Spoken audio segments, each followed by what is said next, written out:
Let's continue with our example with percent fat and skin folds and see how to draw a line of best fit. This graph, as you've seen before, illustrates the positive relationship between skin folds and percent fat. Here's the equation for a straight line. Think back to basic algebra or geometry. You have the predicted y hat is equal to bx plus c. B was the slope of the line and c was the y-intercept. So once you have that equation, you can then use that equation and the line of best fit to estimate y for any given x. How do you determine what b and c are?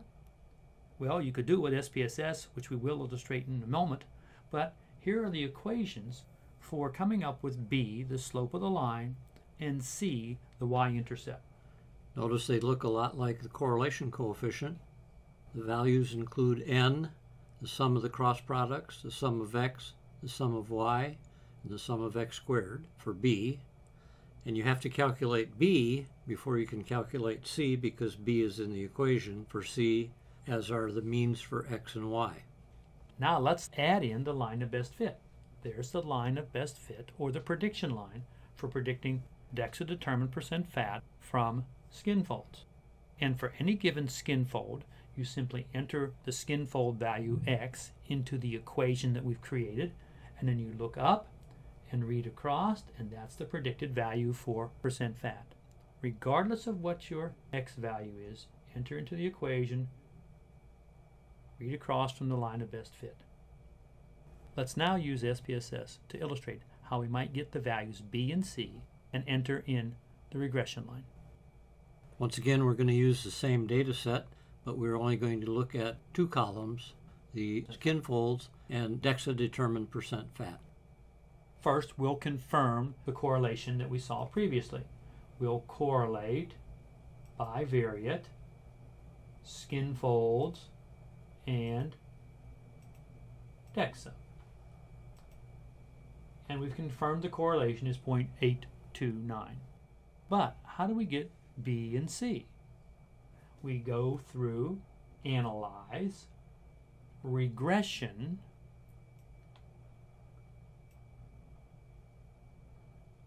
linear. What are we trying to predict? We're trying to predict DEXA. What are we trying to predict from? Skin folds.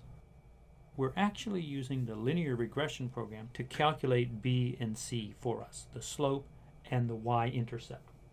So we'll say, okay. There are a number of pieces of output that are really not important to us at this point, so we're going to clean this up before we look at the important pieces in our output. These two tables illustrate the important characteristics for us. You'll notice we've reaffirmed the correlation, 0.829. R squared is 0.687. And then here's the term we've used before, the standard error of estimate, or SEE. You'll see more about that in future videos, but it reflects the degree to which there's errors of estimation when using skin folds to predict DEXA. Most importantly for us are these two figures here under B. Next to the constant is the value 1.037. That's the y-intercept, or C in our formula. The slope of the line is 0.561, or B in our formula. So now we have the equation for estimating DEXA-determined percent fat. In fact, here's what that equation looks like.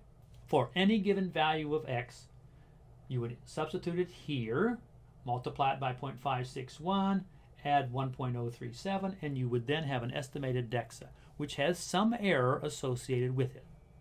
Next, let's turn to what does the figure look like and how can we add the line of best fit to the figure.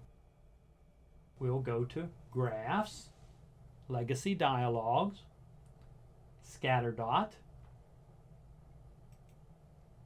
We're still predicting DEXA from skin folds. You will recall, having seen this figure in the past, we're going to do something slightly different this time. In this case, we're going to double-click on the figure, and then we're going to click on the little icon that says Add Fit Line. We'll do that. We'll close again, and here we have the figure that represents the correlation coefficient, the scatter plot between skin folds and DEXA determined percent fat, and the line of best fit. Notice we have the coefficient of determination listed right here. 0.829 squared is 0.687. So now you know how to calculate the correlation coefficient, get a scatter plot, and put in the line of best fit. And lastly, you can create the regression equation or the prediction line for estimating y from x.